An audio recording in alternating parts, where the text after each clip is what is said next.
Meu nome é Valéria. Tenho 32 anos e moro em Boulder, no Colorado. Faz um mês que meu avô, Norman, faleceu.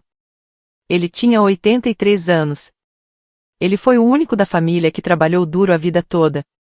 Construiu uma rede de lojas de ferramentas que se espalhou por vários estados no oeste dos Estados Unidos. Tudo começou com uma garagem velha, perto da estrada. Para mim, ele não era só meu avô. Ele foi meu primeiro professor, e a única pessoa da família adotiva que me tratou como alguém de verdade. Nunca me comparou com minha mãe. 3 dias depois do funeral, recebi uma ligação da advogada dele, a Ellen Carter. Ela cuidava de todas as coisas financeiras da família. Ela disse: Valéria, você precisa vir aqui na terça de manhã. Perguntei: por quê? Ela respondeu: é a leitura do testamento. Tem coisas que você precisa saber. Na hora, não entendi o que ela queria dizer. Mas assim que entrei na sala de madeira, que cheirava a couro velho e café antigo, senti que algo importante ia acontecer. Minha mãe, Lorraine, estava lá. Séria, usando um vestido preto chique e cheia de anéis de ouro. Meus primos Marcos e Stephanie estavam ao lado dela, tensos. Meu padrasto, Gil, ficou no canto da sala, de braços cruzados. A advogada começou a ler o testamento. Quando falou meu nome, todos pararam. Ela disse que tudo que meu avô Norman tinha, as lojas, os investimentos, os imóveis e contas, ia ficar para mim. Tudo. A sala ficou em silêncio. A única coisa que se ouviu foi a caneta da minha mãe caindo no chão. Como é? Ela disse, furiosa. Ellen repetiu com calma. Todo o patrimônio do Sr. Norman, que vale cerca de $2.400.000, vai para Valéria. Stephanie ficou de boca aberta. Marcos ficou vermelho. Minha mãe me olhava como se eu fosse uma estranha. Ela levantou com raiva e gritou: isso é um absurdo. Eu sou filha única. Cuidei dele por anos. Esse dinheiro devia ser meu. A advogada respondeu com firmeza. Seu pai atualizou o testamento faz 6 meses. Estava com a mente clara. Minha mãe gritou. Valéria manipulou ele. Ela vivia lá com ele toda semana. Foi tudo planejado. Eu não disse nada. Não precisava. Todos na sala me olhavam. Leia de novo. Minha mãe mandou. Não há erro, respondeu Ellen. Então eu vou processar. Ameaçou minha mãe. Você pode, disse Ellen, mas o Sr. Norman deixou um laudo médico provando que ele estava bem da cabeça. Quando saí da sala e fui pro estacionamento, fiquei quieta. Mas minha mãe me seguiu. Você achou que seria fácil? Disse ela, bloqueando a porta do meu carro. Se você tivesse um pouco de respeito, devolveria tudo para mim. Somos família. Destranquei a porta e respondi. Se ele quisesse que você ficasse com isso, teria escrito no testamento. Ela zombou. Não preciso de papel. Vou tomar tudo de volta. Com ou sem tribunal. Fechei a porta, liguei o carro e vi ela parada lá, naquele vestido caro, com ódio no rosto. Naquele momento, entendi uma coisa, agora eu era mais que a herdeira. Eu tinha que proteger o legado do meu avô, da minha própria família. No dia seguinte, já tinha recebido mais de 40 mensagens. Quase todas da minha mãe. O resto, de Marcos, Stephanie e até gente que eu mal considerava parte da família. Ela me mandou uma mensagem. Me liga. Você não entende. O vovô não estava bem da cabeça quando fez esse testamento. Você deve uma explicação para a família. Depois, o telefone tocou de novo. Eram 3 horas da manhã. Era meu padrasto, Gil. Ele nem deu bom dia. Só falou. A gente precisa conversar. Sua mãe não dorme desde ontem. Esse testamento não é justo. E desligou. No dia seguinte, quando saí do elevador no meu trabalho, uma empresa financeira em Denver, minha caixa de e-mails estava lotada. Tinha mensagens até de gente que eu nem falava mais. Uma delas era de uma ex-professora de piano do 8º ano. Ela escreveu: Valéria, se o Norma estivesse vivo, teria vergonha de você. Menos de 2 dias depois do enterro, minha mãe já estava usando todos os contatos que tinha para me pressionar. Ela não gritava. Só plantava dúvidas. Começou a ligar para o meu trabalho 2 vezes por dia. Sempre dizendo que era uma emergência de família.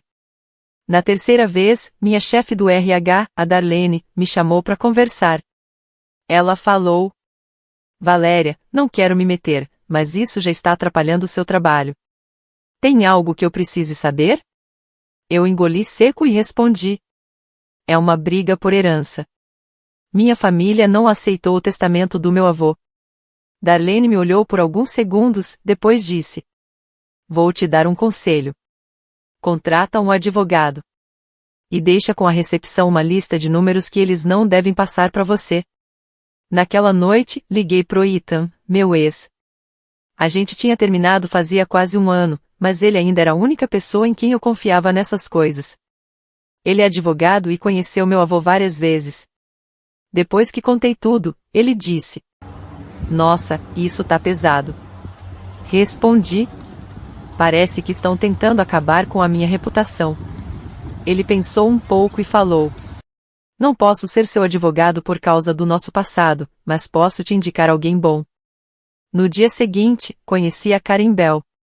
Ela era advogada especializada em brigas por herança. Parecia ter pouco mais de 40 anos, bem arrumada e com jeito firme. Ela disse: sua situação não é rara.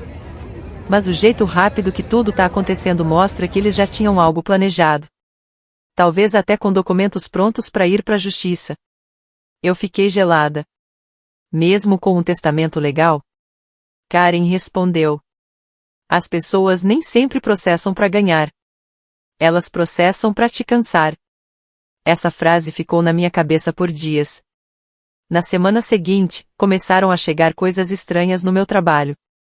Um buquê de flores com um cartão em branco dizendo: não envergonhe o Norman. Fui olhar o Instagram da minha mãe, que ainda era público.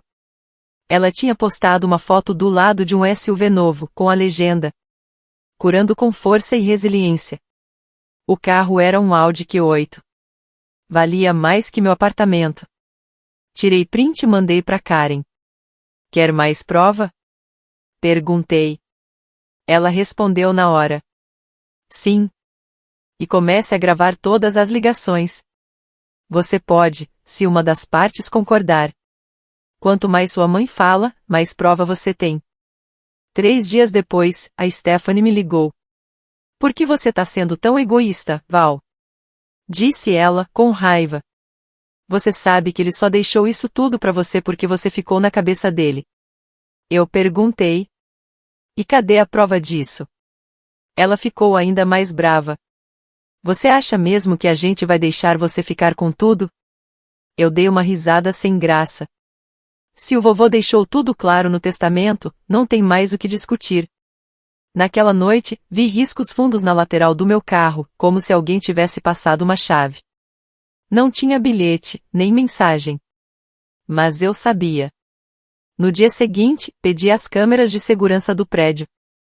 E lá estava, minha mãe, do lado do meu carro, com a mão no vidro, olhando direto para a câmera. Sem medo. Sem parar. Mandei o vídeo da câmera para Karen. Ela respondeu só com 2 palavras. Começou mesmo. Na segunda-feira de manhã, abri meu computador do trabalho e vi que minha conta do LinkedIn tinha sido denunciada por má conduta financeira. Alguém anônimo postou um texto me acusando de ter me aproveitado da doença do meu avô para pegar os bens dele. Em 2 horas, mais de 200 pessoas já tinham compartilhado. Um dos comentários dizia: ela estudou em Wharton, mas se comporta como interesseira. Que vergonha. Outro escreveu: ficou rica vendo a própria mãe chorar. Sem coração. Na hora, eu já sabia de onde vinha isso. Minha mãe tem um grupinho de amigas, todas mulheres mais velhas, que trabalhavam com ela em uma imobiliária. Elas se chamam de Brunch Circle. Depois que se aposentaram, passaram a jogar golfe, entrar em conselhos de caridade e criar grupos no Facebook, tipo a mulheres com bom gosto e integridade. Foram elas que começaram a colocar carinha de raiva nas minhas fotos de perfil. Mas não parou por aí. Uma semana depois, recebi uma carta da Associação de Moradores do bairro onde fica a casa que herdei do meu avô. Uma vizinha, Joanne Presley, reclamou que o jardim da casa estava feio e que isso ia contra os padrões do bairro. Detalhe, eu nem tinha me mudado ainda. E já estavam me tratando como um problema. Fiz uma conta falsa no Facebook só para olhar. Vi que minha mãe tinha postado um texto gigante dizendo: tem gente na família que não respeita os desejos dos mortos. Isso destrói os laços entre gerações. Ela não falou meu nome, mas colocou hashtags tipo hashtag o que importa é o Zang e hashtag teste de lealdade. Nos comentários, a Stephanie ainda completou: as pessoas têm o direito de saber quem virou estranho por causa de um pedaço de papel. Eu já nem tava mais com raiva. Só comecei a juntar provas. Na próxima reunião com Karen, levei para ela um relatório com 40 páginas, prints, mensagens, registros de chamadas e gravações. Ela leu, respirou fundo e falou: você tá fazendo tudo certo. Eles mesmos estão construindo o caso contra eles. Mas eu não esperava que fossem tão longe. Uma noite, voltei para casa e percebi que a porta não estava trancada direito. A fechadura tinha sinais de que alguém mexeu, mas nada tinha sido roubado. Só uma coisa estava diferente: uma foto minha com meu avô, tirada quando inaugurei minha primeira loja aos 15 anos, estava virada para baixo. Não quebrada. Só virada. Eu entendi o recado. Liguei pro Ethan. 15 minutos depois, ele já estava lá, com a mão na moldura da foto, me olhando sério. Ele disse: isso já passou do limite. Isso não é mais coisa de família. Eu concordei. Chamamos um chaveiro, trocamos todas as fechaduras, colocamos câmera na porta, sensor de movimento, e Karen me mandou registrar um boletim de ocorrência por invasão leve.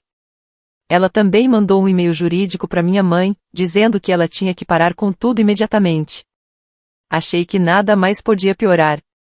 Até que chegou um e-mail da diretoria da empresa onde eu trabalho. O título era: Investigação interna, questões éticas. Li 3 vezes sem acreditar.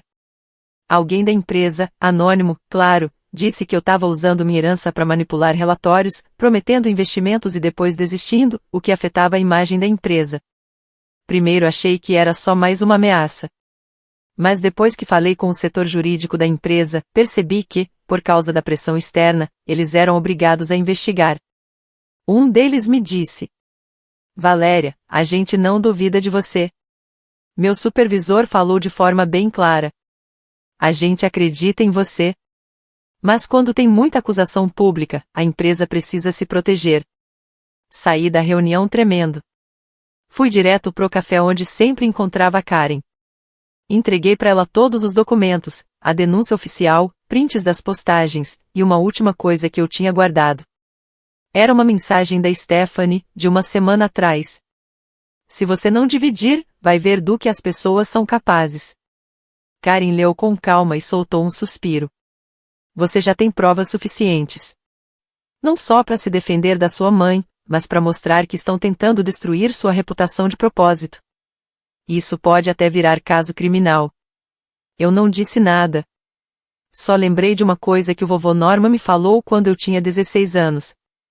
Um professor tinha me acusado injustamente de colar na prova e eu não conseguia provar minha inocência. Ele disse: a verdade não tem pressa. Mas quando ela chega, nunca precisa pedir desculpa. Karen não era do tipo que fazia carinho com palavras. Ela era ação. Quase meia-noite, depois daquele dia difícil no trabalho, recebi um e-mail dela. Precisamos falar com o George Armon. Urgente. George era o melhor amigo do meu avô. Eles serviram juntos nos fuzileiros navais e abriram a primeira loja em Fort Collins, em 1979. No funeral, ele fez um discurso com voz rouca de quem fumava há mais de 40 anos. Norman foi o único homem em quem confiei meu dinheiro. Na manhã seguinte, fui até a casa do George. Era uma cabana de madeira nas montanhas de Golden, no Colorado. O lugar cheirava a pinho, café forte e óleo de motor. Quando abri a porta, ele falou: Chegou na hora certa. Eu ia te ligar. Ele foi direto ao ponto. Depois de servir café, checou se a câmera de segurança estava ligada, foi até uma gaveta e pegou um envelope pardo lacrado com fita vermelha. Estava escrito à mão. Para Valeria, abrir só em caso de dúvida. Minhas mãos tremiam quando rasguei o lacre. Dentro, tinha uma carta escrita no papel da empresa Foster, com data de 25 de março do ano passado, algumas semanas depois que o vovô descobriu que tinha problema no coração. Ele escreveu: Valeria, se você está lendo isso, é porque o que eu mais temi aconteceu. E como sempre te disse, nunca deixe a lealdade te cegar da verdade. A carta tinha mais de 2 páginas. Ele listava todo o dinheiro que tinha dado para minha mãe nos últimos 15 anos. As mensalidades da faculdade, que ela perdeu jogando blackjack.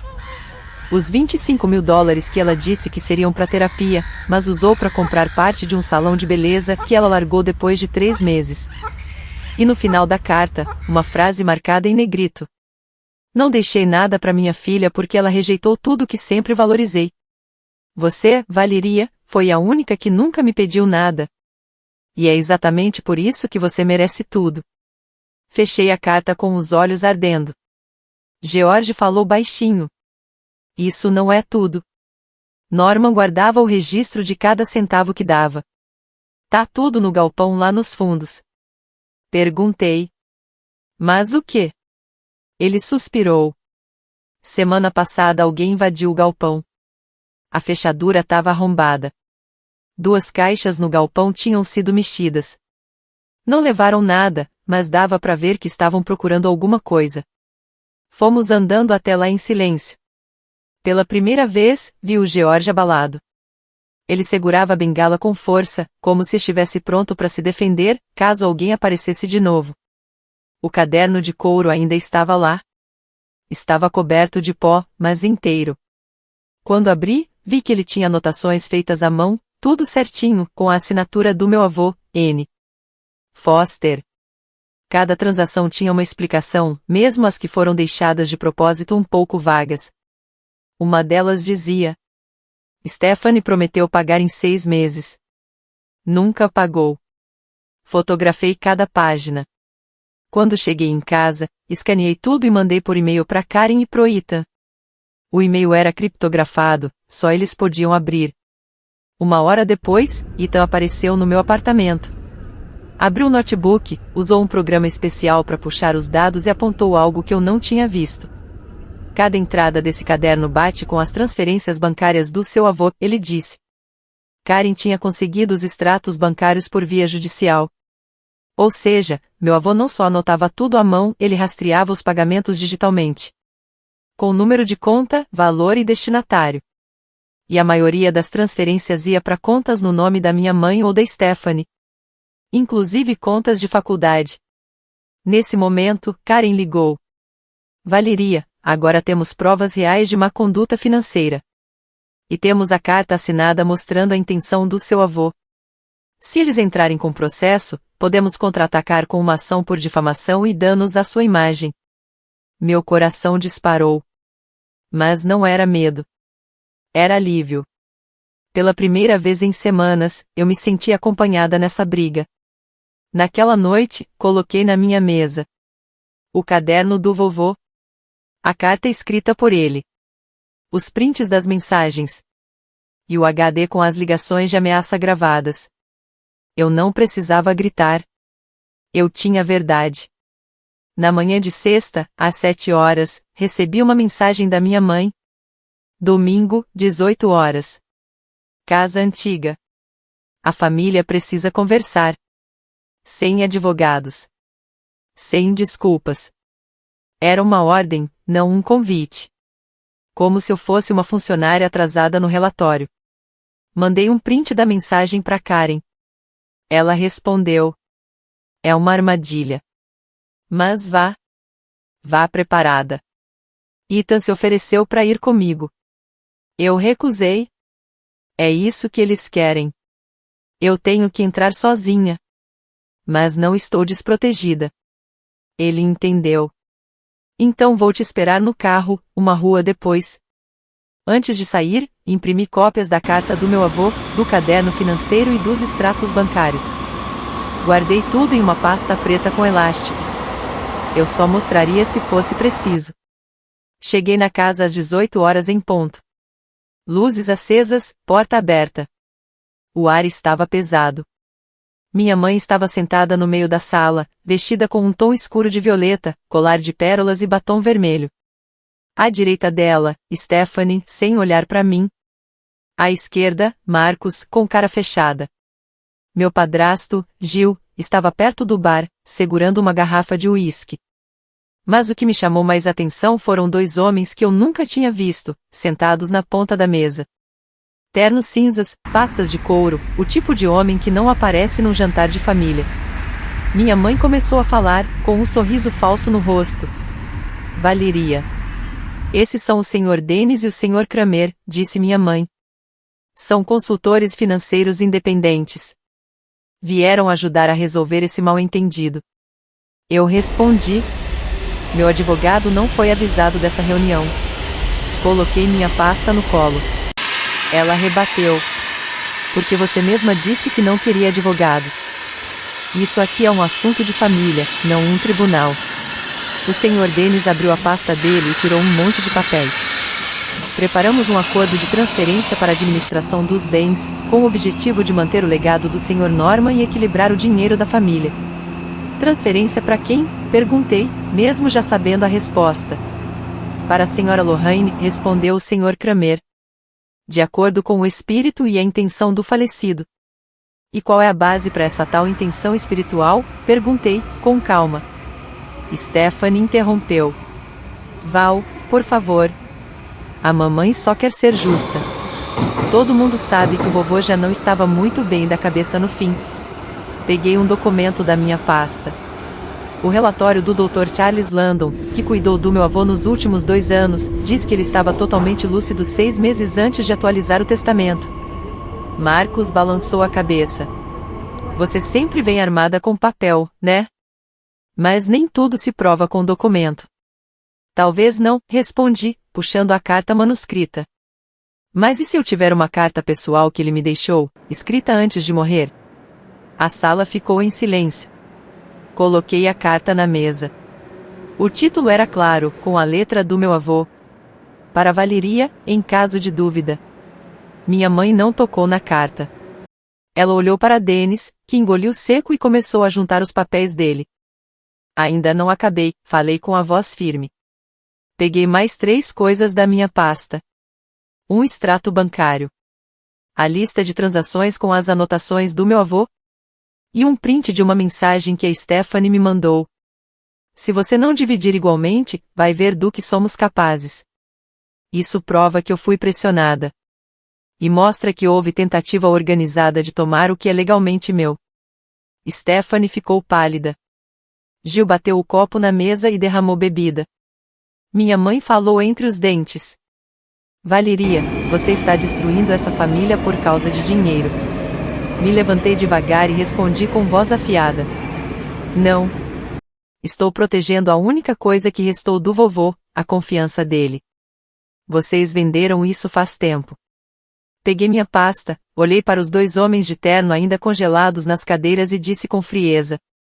Se alguém aqui apresentar outro documento, meu advogado vai tratar isso como tentativa de fraude. E eu não vou hesitar em processar. Me virei para ir embora. Antes de sair, ouvi minha mãe gritar. Você não pode fazer isso com o seu próprio sangue. Eu não olhei para trás. Só disse em voz alta, para todos ouvirem. Ter o mesmo sangue não dá direito de fazer o mal. Nunca. Nem tinha saído do portão da casa quando ouvi a porta da frente abrindo de novo. Valeria, espera. Era meu meio-irmão. Tinha 18 anos, era magro, com olhos escuros e intensos sob o cabelo bagunçado. Ele ficou parado no alto da escada da varanda, sem olhar para ninguém dentro da casa. Só olhava para mim. Fiquei imóvel. Meus pés mal tocavam o chão. Parecia que até o ar tinha parado. O que você está fazendo? A voz da minha mãe gritou atrás dele, gelada. Zack virou a cabeça devagar, com firmeza. Não se preocupa, mãe. Eu volto depois. Ele veio rápido na minha direção. Sem casaco, sem mala. Só a mochila velha pendurada no ombro. Abri a porta do carro. Ele entrou no banco do passageiro em silêncio, segurando a mochila como se carregasse um peso enorme por dentro. Ethan estava no banco de trás. Ficou surpreso, mas não disse nada. Saímos do bairro, deixando para trás uma porta batendo e olhares furiosos da casa. Quando chegamos ao meu pequeno apartamento no centro de Boulder, Zack sentou bem na beirada do sofá, como se tivesse medo de respirar alto. Fiz uma xícara de chocolate quente para ele, era a única coisa que sempre o acalmava desde criança. Eu sei que não tá sendo fácil, comecei. Mas ele me cortou. Não vou voltar. Não posso. Assenti devagar. O que fez você tomar essa decisão? Ele olhou para as mãos. Os dedos estavam vermelhos de tanto apertar. Ouvi toda a conversa. Eu tava na escada. A mamãe sabia. Só que ela não se importava.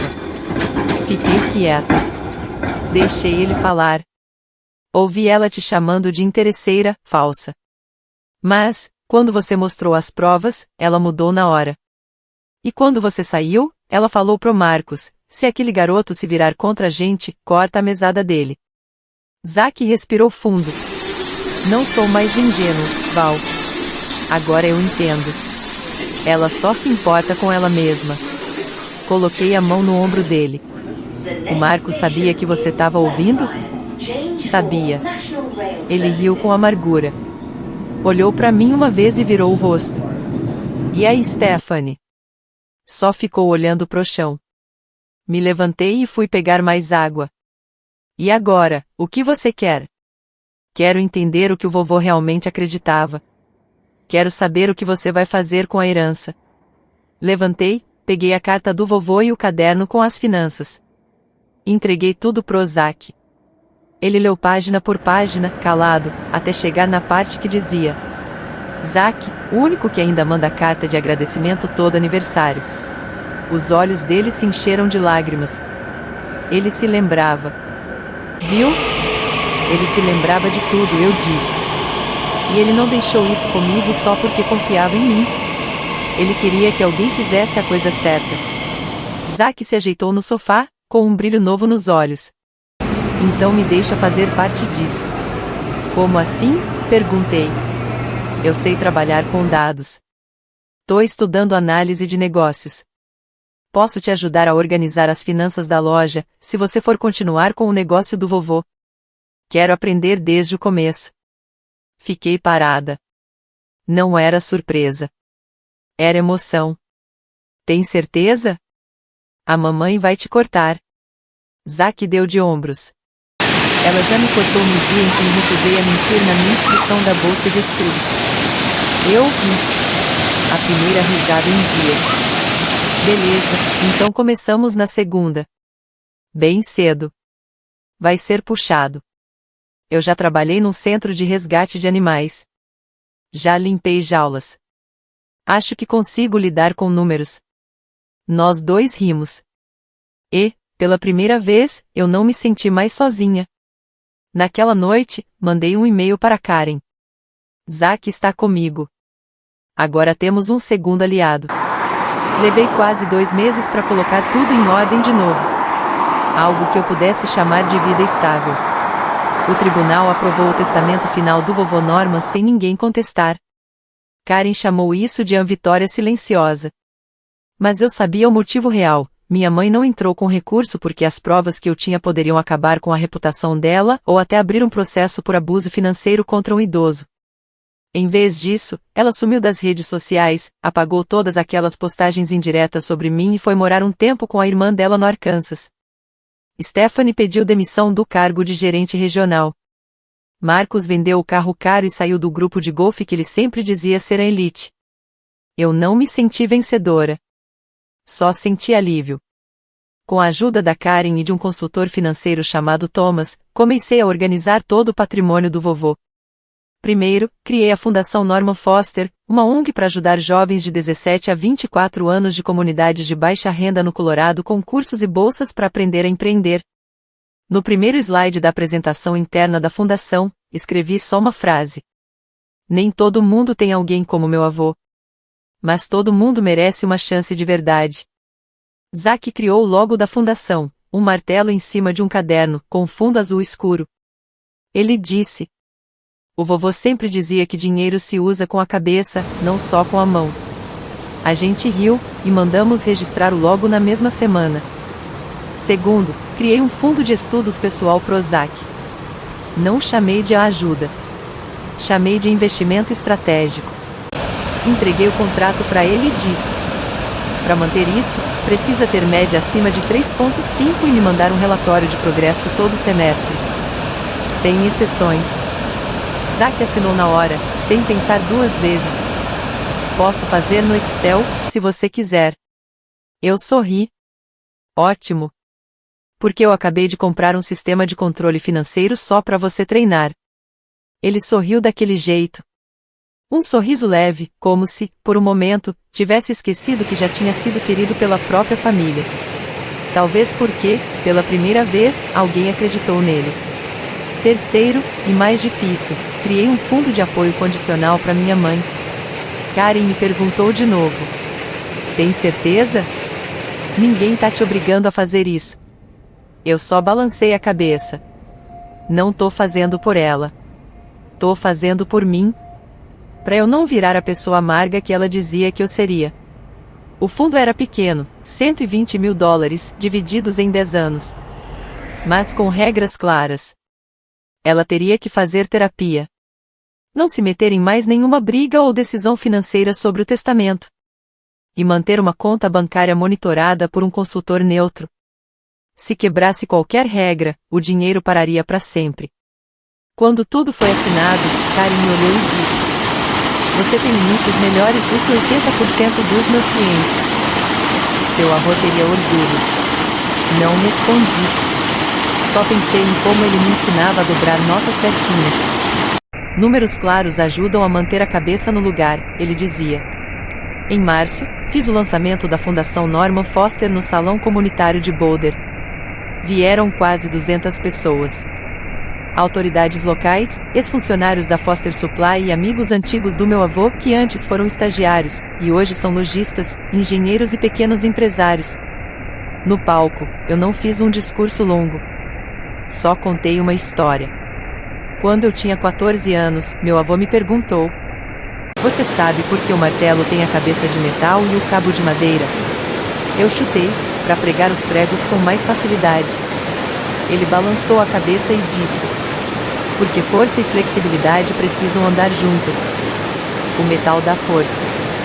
A madeira dá ritmo. Um bom líder precisa dos dois. O salão ficou em silêncio. E eu terminei assim. Meu avô não me deixou só bens. Ele me deixou uma ferramenta. E hoje, eu só tô passando essa ferramenta para quem mais precisa dela. Depois do evento, um menino de moletom velho ficou parado no canto da sala. Ele se aproximou, bem tímido, e perguntou: foi você que criou essa fundação? Eu disse que sim. Ele me entregou um papel escrito à mão. Quero aprender a mexer com eletricidade. Não sou bom em matemática, mas sei consertar circuito queimado. Eu peguei o papel, olhei nos olhos dele e falei: então você acabou de bater na sua primeira porta. No fundo, eu sentia que o vovô estava sorrindo. Talvez da moldura na minha mesa, onde o sol da manhã bate bem em cima daquela frase escrita com a letra dele. Não deixe riquezas para trás. Deixe um caminho. Numa tarde de maio, eu estava numa reunião por Zoom com a equipe da fundação, quando a tela do meu celular acendeu. Era uma mensagem da Stephanie. Valeria, se for tarde demais, pode ignorar. Mas eu queria te ver. Fiquei parada por uns segundos. Já fazia mais de 6 meses desde que eu saí daquela casa com o Zack, deixando para trás uma família quebrada, como espelho em cacos. Antes, eu achava que se algo estivesse quebrado, não valia a pena tentar consertar. Mas eu não pensava mais assim. Respondi seco, só. Amanhã, 16 horas, no café Cedarem de Clay. No dia seguinte, ela chegou cedo. Tava sentada perto da janela, tomando chá de camomila. Usava um suéter bege, sem maquiagem pesada. Parecia cansada. Eu entrei, tirei meus óculos escuros e sentei na frente dela, sem dizer nada. Ela falou primeiro. Sei que não tenho o direito de pedir nada, mas tem coisas que eu não consigo mais esconder. Fiquei em silêncio. Era tudo o que ela precisava naquele momento. Depois de alguns segundos, ela continuou. Logo depois daquele dia, fui demitida. Não por sua causa. Por minha culpa. Eu usei o cartão da empresa para compras pessoais. Muitas vezes. Sempre achei que ia pagar depois, mas nunca paguei. Eu só assenti. Não fiquei surpresa. Estava esperando que ela fosse mais fundo. A mamãe disse que se você não dividisse a herança, a gente teria que arruinar sua reputação. O Marcos conhecia alguém no setor de conformidade da sua empresa.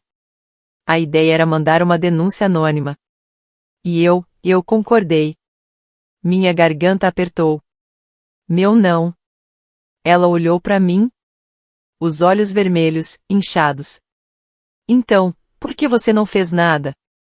Respondi baixo. Porque eu queria ver se você teria coragem de admitir sozinha. A brisa que vinha da janela mexia os guardanapos na mesa. A gente nem tentou arrumar. Você me perdoa? Ela perguntou quase sussurrando. Eu respirei fundo e respondi. Tô aprendendo como. 2 semanas depois, recebi um e-mail da Karen.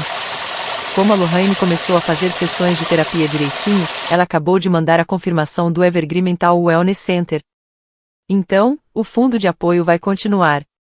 Eu não sabia direito o que sentir ao ler aquilo. Talvez alívio, paz, ou um certo descanso. Mas, na verdade, o que senti foi mais parecido com arrependimento. Passei muitos anos tentando fugir da imagem de uma mãe que usava as emoções para controlar tudo. Chorando, gritando, ameaçando, só para ter razão. E agora, quando ela finalmente decidiu olhar para si mesma com sinceridade, eu já não sabia mais como me aproximar dela. Mais tarde naquela noite, o Zack apareceu na porta do meu escritório. Ele sentou na minha frente com um pote de sorvete de baunilha e 2 colheres. Sua mãe ligou, ele disse, direto. Ela não pediu desculpa, mas disse que está aprendendo a dar nome para os sentimentos em vez de colocar a culpa nos outros. É sério isso? Perguntei, sorrindo, pegando uma colherada de sorvete. Ela disse que se você ligar, ela vai ouvir. Sem retrucar, sem discursinho. Só vai ouvir. Eu não respondi. Nem precisava. Ficamos ali, em silêncio, comendo, enquanto a luz dourada batia no velho caderno do vovô, que agora ficava plastificado e em exposição na estante. Em julho, a Fundação Norman Foster abriu seu primeiro centro de cursos em Longmont. Era um galpão antigo reformado, agora com salas abertas onde os alunos podiam aprender elétrica, mecânica básica, e até como abrir um pequeno negócio. O Zack conduziu o passeio com a imprensa local. Eu fiquei mais atrás, só observando ele falar com os olhos brilhando e cheio de confiança. No final da cerimônia, uma mulher se aproximou. Usava um casaco cinza, cabelo preso num coque e segurava um pequeno buquê de flores. Era minha mãe. Ela parou a alguns passos da recepção. Não puxou o celular, não forçou sorrisos. Apenas deixou o buquê discretamente, bem embaixo da foto do vovô, que aparecia em frente à sua primeira loja. Abaixo da foto, uma plaquinha de madeira dizia: Você não precisa nascer na linha de chegada. Só não pode ficar parado. Eu fui até lá. Sem falar nada. Ela me olhou com os olhos cheios d'água, mas não tentou se justificar. Parabéns, ela disse. E obrigada por proteger o que os pais de sangue não conseguiram sustentar. Eu não abracei. Também não me afastei. Fiquei ali. Pela primeira vez. Sem dor. Sem precisar estar certa. Percebi que a paz não é esquecer. Às vezes, é lembrar sem doer. A história de Valeria mostra que o maior legado não é o dinheiro. É como a gente usa o que tem para reconstruir valor. Pra gente mesmo, pra quem está ao nosso redor e pra quem vem depois da gente. Mesmo depois de ser traída, ela não deixou que a dor virasse rancor. Ela escolheu a gentileza com limites, o perdão com condições, e seguiu com firmeza nos valores que o avô dela acreditava. Na vida real, às vezes o ato mais forte não é perdoar, mas reconstruir o que foi quebrado com atitude. E você? O que achou da escolha da Valeria? Você teria feito diferente se estivesse no lugar dela? Deixe sua opinião nos comentários aqui embaixo. E não esqueça de seguir o canal para mais histórias emocionantes sobre família e recomeço. Balão de fala.